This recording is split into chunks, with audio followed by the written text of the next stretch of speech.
This is Precalculus, Chapter 4, Lesson 2, Real Zeros on page 250. What's a real zero? What does that mean?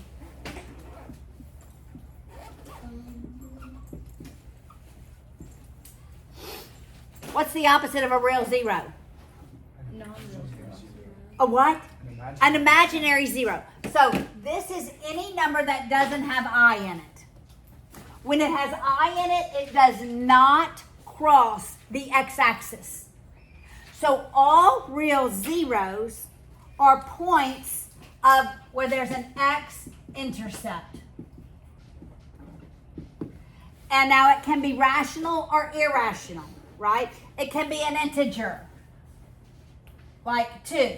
It can be a rational number. It can be irrational.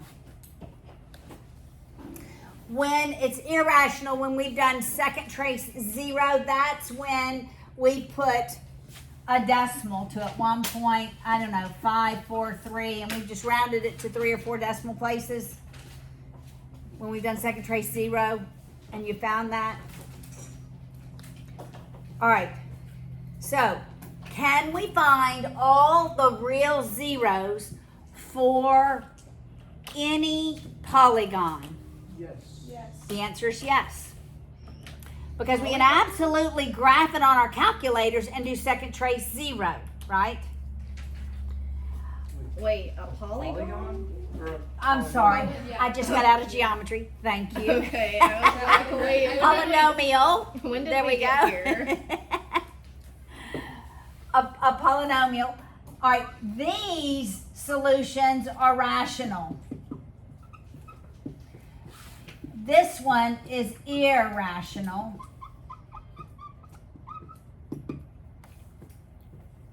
All right, so we're going to look at the difference. How do we, rational, we don't have to use our calculator. Irrational, we can find if we, either using our calculator or if we have a quadratic, how would we find our irrational solutions? The quadratic equation, all right? So we're going to start by looking at rational zeros. All right, do you remember how we know if a factor, if a zero actually, or if a factor is a zero of a polynomial? We can use synthetic division, and there's something else we can do. Yes, and plug it into everywhere the x is. correct. And if the solution equals zero, right? So we can know that, right? But let's suppose I have this function.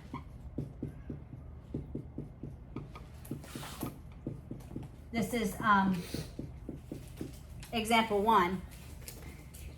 And I don't give you any factors. Can I look at this and know what all the possible rational zeros are? Is there a number or numbers that I can use to decide these are all possible rational solutions? The answer is yes. All right. So what do? I do factors of the constant number, factors of the constant over factors of the lead coefficient. And that's called the rational zero test. But not every one of these ratios is going to be a factor. But all the rational zeros can be found by using this test. All right? So let's look. Factors of the constant over factors of the lead coefficient. We're going to actually do this, all right? All right. So, what are factors of the constant? 6. Plus minus 1, plus minus 2, plus minus 3, plus minus 6. You see that? Factors of 6, the constant. 1, 2, 3, and 6. Those are factors. All right. Factors of 2 are just 1 and 2. So it's plus minus 1 plus minus 2.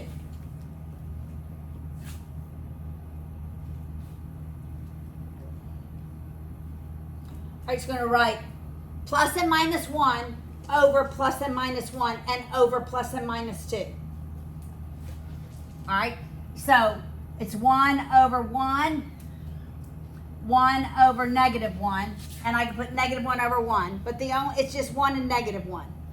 1 over 1 plus and minus is just going to be 1 and negative 1. Do you agree? So it's only going to be 1, negative 1. So those are possible rational zeros. Possible. Now I'm going to do 1 over 2, both plus and minus. All right, so it's 1/2 and negative 1/2. You following what I'm doing? Now I'm going to, all right, I've done that numerator 1. Now I'm going to put 2 over 1 and 2 over 2. Well, plus minus over plus minus is going to be just plus minus. So this is going to be 2 plus and minus 2. Okay, I'm going to start writing it like that because I'm going to run out of space. Now, 2 over 2 is the same as plus minus 1, so I'm not going to rewrite that.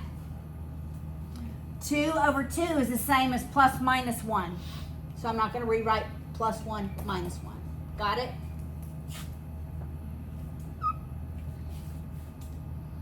Now 3 over 1 is going to give me plus and minus 3. And 3 over 2 is going to give me plus minus 3/2.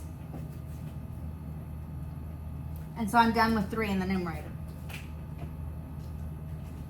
All right, now 6. 6 over 1 gives me plus minus 6. And 6 over 2 gives me plus minus 3, which I've already written.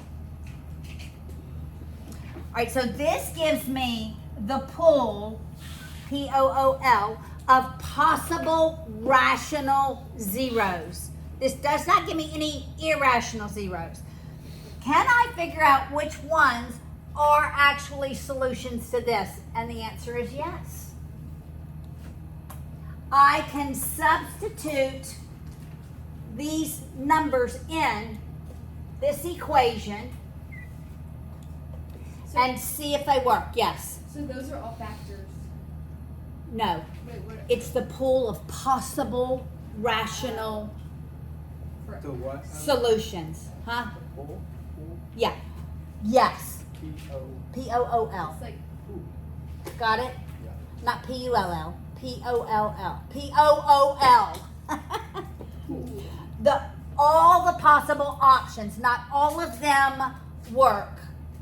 All right, so we're going to divide this up. All right, Allie and Will, do plus minus 1. Actually, this whole section. Y'all decide who's going to do it. Plus minus 1, plus minus 1/2. Okay? So y'all decide who's going to do it. Here. Wait, y'all also do plus minus 2. All right, so look, over here. This side of the room. 1, 1/2, 2. This side of the room. 3, 3/2, 6. So y'all break it up. I'll do positive 6. Okay? Wait, what do we do with the... With these numbers substituted in this equation, if it equals 0, then it's a factor. I'm gonna do positive 3. All right, go. Do it. So that I'll do positive 3/2. Do you want to do negative 3/2, Steven? Sure. Alright, I'll do negative. All right.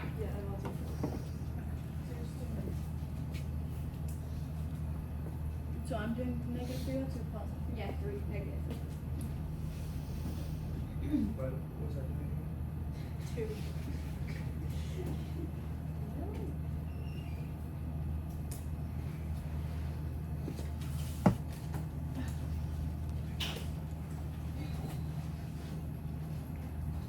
it to equal 0? I want, when you substitute in here, it to equal 0.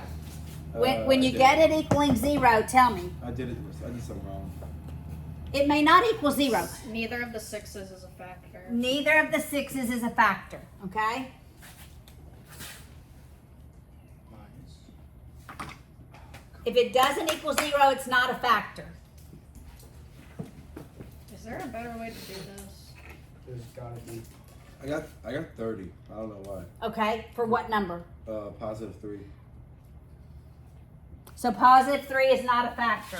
Just a tip. Um, Highlight the equation. positive Click enter. 3 halves is not a factor. Positive 3 halves is not a factor. That's the best. So basically, you're One gonna have to half put all is this. 1/2 is a factor. negative 1/2 is not. 1 and a negative. Double check negative 1/2.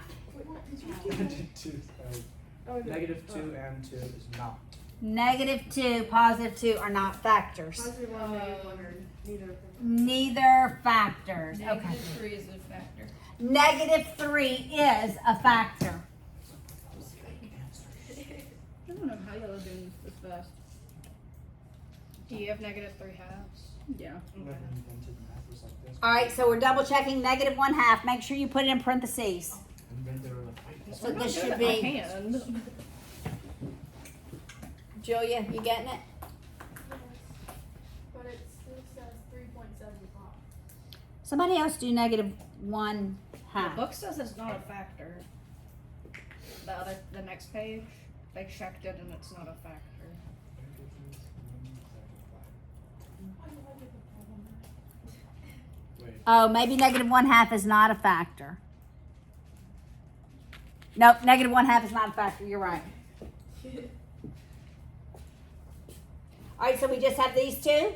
Has negative 3 halves been checked? It's being checked. Okay. I'm sorry. Why are you It's doing it okay. by hand? It's okay. You could just type it into a calculator. Oh. Just do it and like, do you do each? It's literally just parentheses. Got it. It's okay. It's okay. Honestly, it's probably faster to do it by hand. And also probably No, more it's accurate. not. Considering that I'm still doing it right now, no, it's not. Oh wait, no, she's doing 3 over 2. Miss Haley, Yes. so will we have to? Are you going to show us a faster way, or will we have to? No, you're gonna have to know all the possible rational zeros. Is there a What's the faster point way? of this? The point is, can we completely factor Why do not? this polynomial? No. We can. We're going to. So now it's up below it. So completely factor would mean getting 0. No. Completely factor. X Hey. plus 3. X minus 1/2. And then something, something. Keep going. Okay. Yeah. We already know these are factors. Based upon this, right?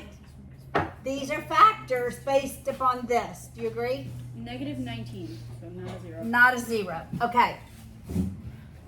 All right, so once you get all the possible rational zeros, how do we get all the possible rational zeros? Factors of Constant over Constant factors of lead. Over the coefficient. lead coefficient.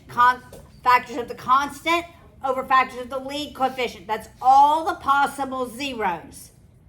Then when you plug them into the equation, you can then figure out which ones are factors, are zeros. Got it? So listen, then we're going to start doing synthetic division, and we're going to end up with an x squared. Okay, so I'm going to start with negative 3. That's my solution. Wait. I'll do 2, 1, negative 17, negative 4, 6. You see what I did?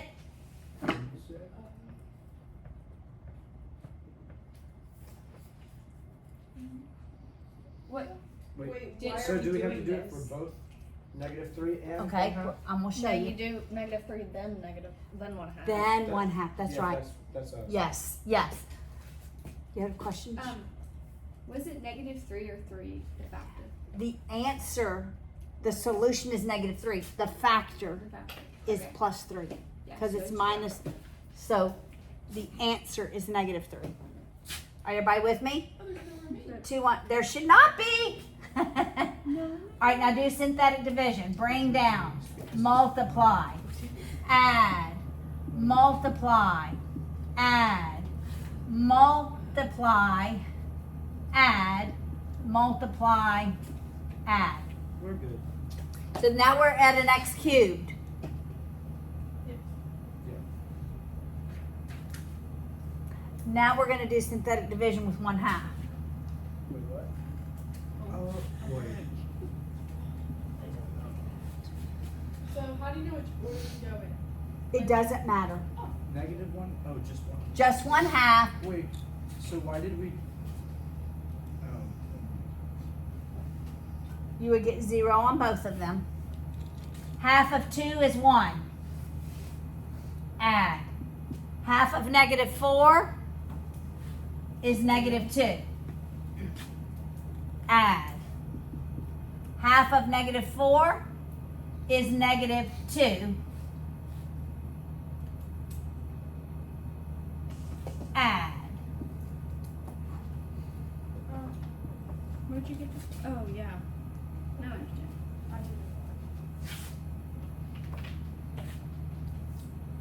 Got it so far? So now we know our factors are x plus 3, x minus 1/2, and this is going to be 2x squared minus 4x minus 4. Now Why'd you we switch can them? quadratic it Why'd you to- switch them? The positive one. The solutions are opposite of the Wait. factors. So it's just like that Plus goes. 3. Could you just divide it by 2 and factor it? Right. I could divide it by 2, Like instead of doing a quadratic? or you could just do quadratic. All right, so can you do the quadratic? Yes. All right, tell me what you get. I just look at the book.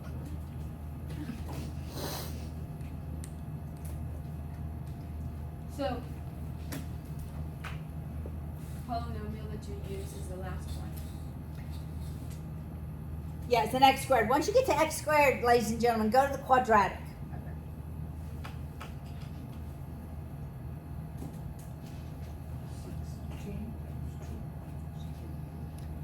All right, so what do you get for this quadratic? X equals, 4 plus or minus the square. Oh, no, not never mind. 2 plus the square root of 12 over 2. wait, square root of 12 is simplifiable. It is 1 plus or minus 2 square root of 3, I believe. I think it's just square. Yeah, sure. It should have been that, which is that right? 1 plus or minus the square root of 3? Is that what you got? All right, that's the answer. Can I then write that as a factor? Yeah. Okay, so let's do x plus 3. I'm going to make this 2x minus 1, right? Yeah. All right, so how am I going to write this factor? X 1 plus x minus 1 plus square root of 3. What? And then, And then, And then x minus 1 minus square root. correct. And that would be completely factored. So, how many rational zeros do we have? Rational zeros. 2. 2 rational zeros and 2 irrational zeros. The only way, how did we find the rational zeros? We used the rational test. Factor over Factors of constant over factors of lead coefficient. lead coefficient. How did we find The irrational ones. Quadratic formula. Do you see the difference on how you're going to do this? You cannot find irrational zeros using the rational zero test. You can only find rational zeros, but you can completely factor it if I get it to a quadratic. All right, so that's examples 1 and 2, all in one fell swoop. All right? Sometimes there are going to be solutions that are neither rational or irrational. If you would have, using the quadratic formula, if you would have gotten an I, imaginary number, that is an irreducible polynomial. It cannot be reduced or factored. Even though maybe we'll do that one day. So it would But it, be like no solution. so yeah, right, well, then I would just leave it like that. If this had no zeros that were rational, I would just leave that as a factor. All right, so we're going to see that. How can there be a zero that's imaginary? Okay, here's what they look like. You just need to imagine more of them. Here are going to be two imaginary solutions. It's where it doesn't intercept the x-axis. That's the definition of a zero. Why do these? No. The definition of a zero is it intercepts. Here's zeros. Yeah. But if they're not. They're rational or irrational. If you have change in direction that doesn't intercept the x-axis, that's when you have your imaginary solution. Imaginary solutions always come in conjugate pairs. That's not what But a how zero is. Yeah, how is it a zero if It's not a an zero. It's an imaginary solution. It's just a random point. that we're not Okay. using, All right, let's just look at example 3. Let's look at example 3. And I'm going to teach the rest of this lesson. All right, you have your calculators out? Yeah. Okay.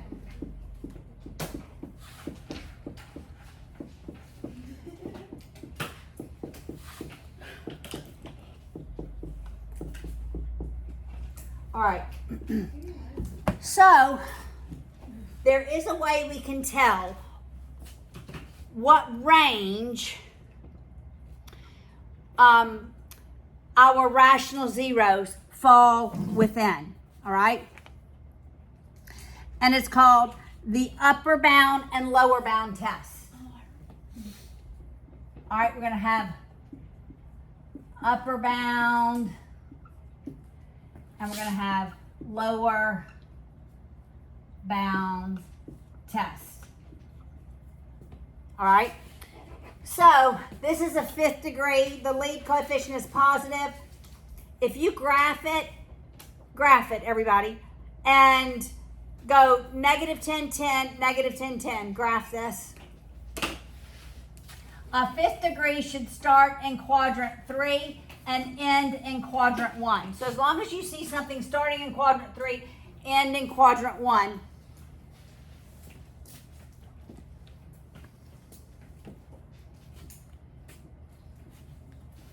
they're graphing this, Luke.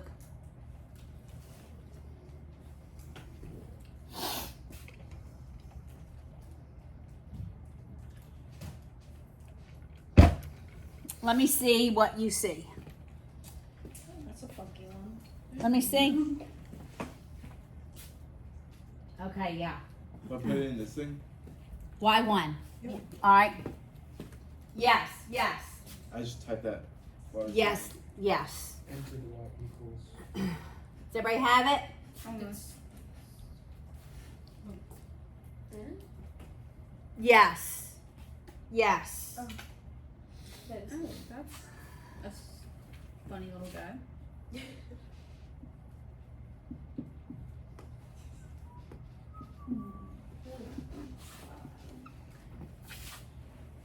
We do for the window 10. 10.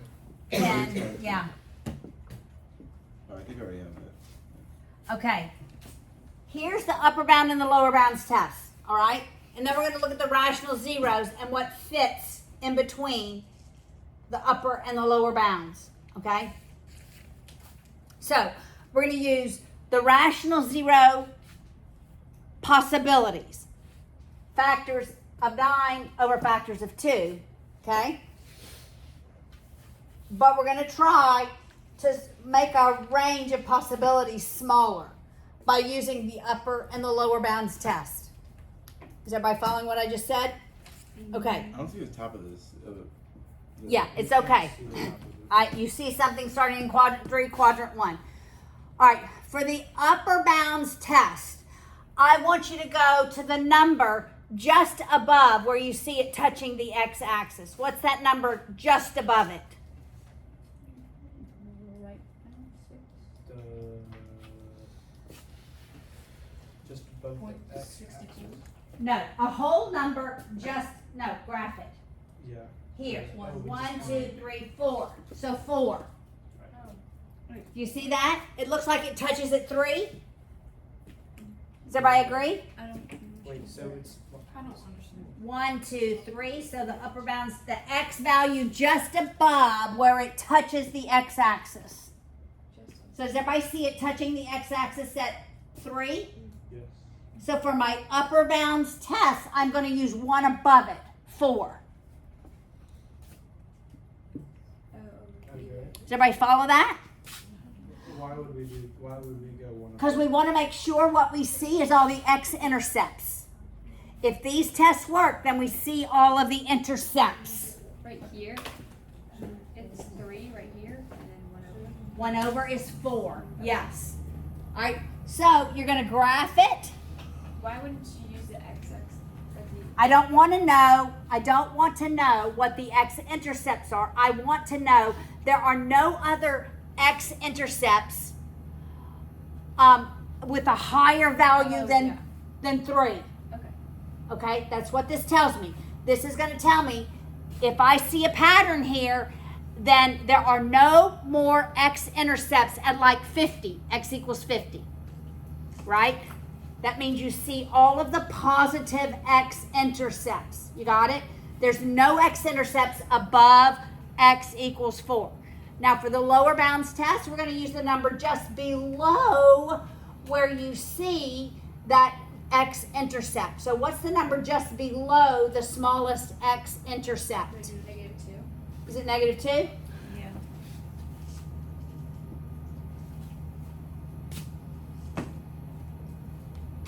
All right, when I do synthetic division, and if all of these signs are the same,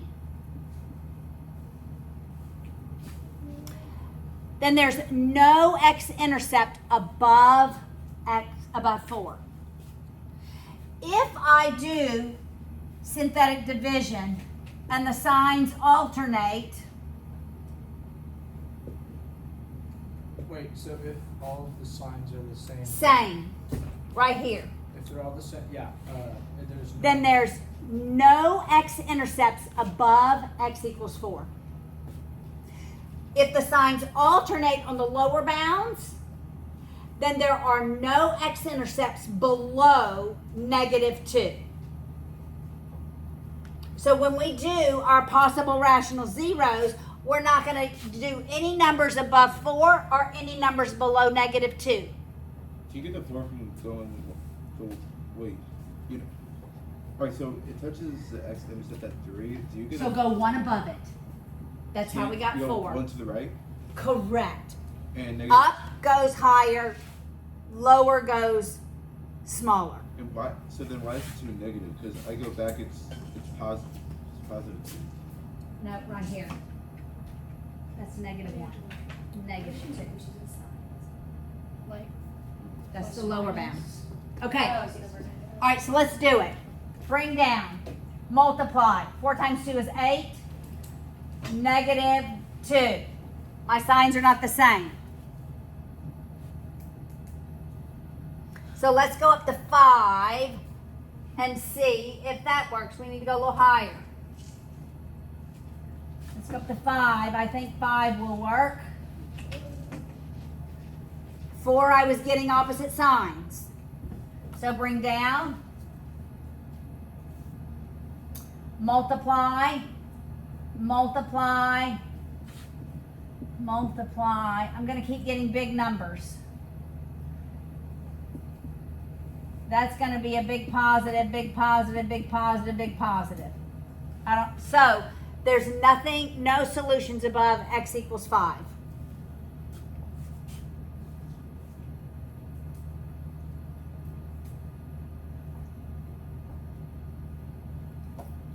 Okay, none above x equals 5. And x equals 5 is not 1. It's too big a positive number. All right, now let's see if negative 2 works. The sign should be alternating. So we have 2, that's negative 4, that's negative 14. That's positive, that's going to be positive. What is it going to be? 28. And that's going to be 35, so that's going to be negative 70, negative 57, positive, what is it, 114, 117, that's going to be negative, a big negative, negative. Okay, so the signs alternate. So there's nothing below negative 2.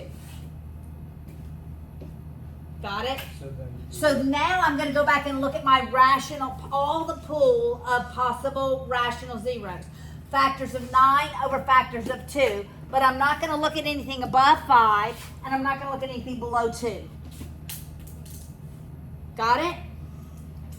All right. So, what are factors of 9? 1 plus minus 3 plus minus 9. Okay, factors of 2. Plus minus 1 plus minus 2. All right, so we're going to do 1 over 1, so it's plus minus 1, and 1 over 2, plus minus 1/2. Both of those are between negative 2 and positive 5. All right, now we're going to do 3. So 3 over 1 is plus, Can't be minus. can't be minus, only plus 3. We're not going to go to minus 3 because that's below negative 2. Plus minus 3 halves. Are you following me? Because I've got my lower limit, I've got my upper limit of zeros, of rational zeros. So, where did you get the plus and minus 3? One Okay, this is factors of 9, okay. constant, over factors of 2, lead coefficient. Okay, plus and minus 3/2 works. It's within the range. All right, but does plus minus 9 over 1? No. And what about only 9/2 works, right? Well, 9/2 is 4.5. Oh. I don't think it's a solution. I was thinking. So yeah, only 4.5. It doesn't, the negative doesn't work. All right, so now, based on your graph, what do you know to be solutions? 3 You think 3 is a solution. and negative 1. You think 3 and negative 1. What is the difference between 3 and negative 1 on the graph? 4. Well, no, not the distance. How does the graph look different at x equals negative 1 and x equals 3? Well, at 3 it does a little balance. It doesn't cross the x-axis at 3. It touches. It touches and returns. Touch and go. It's touch and go. That's right. Yep. But at negative 1, it crosses. All right. So because it touches and goes, that means this factor has an even exponent. It's called the multiplicity of a factor. We're going to talk about that in the next lesson. When that graph touches and returns, the multiplicity is even, so that's probably a squared term. Squared or to the fourth. I would say it's squared because we have an x to the fifth.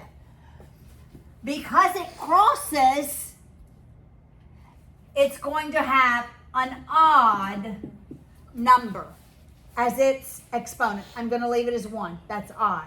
So crossing, the multiplicity is odd. How do I know the multiplicity? It's the exponent of the factor. Yes. How did you get 3 in negative? Well, because they looked on their calculators and it looked like that's where it crossed. Okay, and we're going to verify that. That is where, okay, yeah, okay. Okay, so we'll start with 3. 2, negative 10, 7, 13, 3, and 9. Let's do synthetic division. 6, negative 4, negative 12, negative 5, negative 15, negative 2. That's negative 6, right? Negative 6, negative 3, negative 9, 0. So now I'm to an x to the fourth. I'll write it out here. X to the fourth. Wait, it's x minus 3 to the 4? Never mind. Well, we start with an x to the fifth, so this is going to be an x to the fourth. Okay, because I know 3 has a multiplicity of 2, I'm going to do 3 again. Because it touches and returns. I'm going to do 3 again.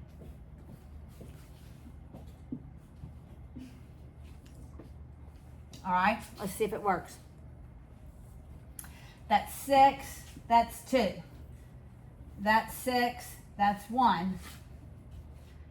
That's 3, that's 1. That's 3, that's 0. Okay, now I'm down to an x cubed. Now I'm going to do the negative 1 and get it to an x squared. So why were we only doing 3 twice because it was squared? Because at 3 it touches and returns, and I think the multiplicity is 2. So it's x minus 3 times x minus 3 times x plus 1. Got it? We're going to talk about multiplicity in the next lesson, but I'm introducing it. All right. Now let's do negative 1. Then we have it at a quadratic. All right, so bring down, multiply. 0, 0, 1, negative 1, 0. All right, so I have x minus 3 times x minus 3 times x plus 1. That's x squared. X squared plus 2x squared, sorry, plus 1. I have a quadratic, but I can look at that and know that it's going to be imaginary. Because when I subtract the 1 on both sides, do you see that? Yeah. Anything squared plus a number is always going to be imaginary. I have x squared equals negative 1/2. Can I take the square root of a negative? No. So this is irreducible. So that is factored as much as it can be factored. You do not factor it any further once you realize I have an imaginary number. All right, so what did we do this lesson? We found all the possible zeros, rational zeros, by taking factors of the constant over factors of the lead coefficient. And I'm going to have a bunch. So I can use my upper bound and my lower bound test to make the pool of numbers smaller, all the possible zeros smaller. And then I can begin plugging them into the equation to see if it equals 0. Then go to synthetic division to get, the goal is to get to a quadratic and then go to the quadratic formula to see if there are irrational zeros. Irrational zeros are places where they cross, the graph crosses the x-axis, or you have an irreducible polynomial, a factor. Yes, Charlotte? So with this graph, it was kind of like obvious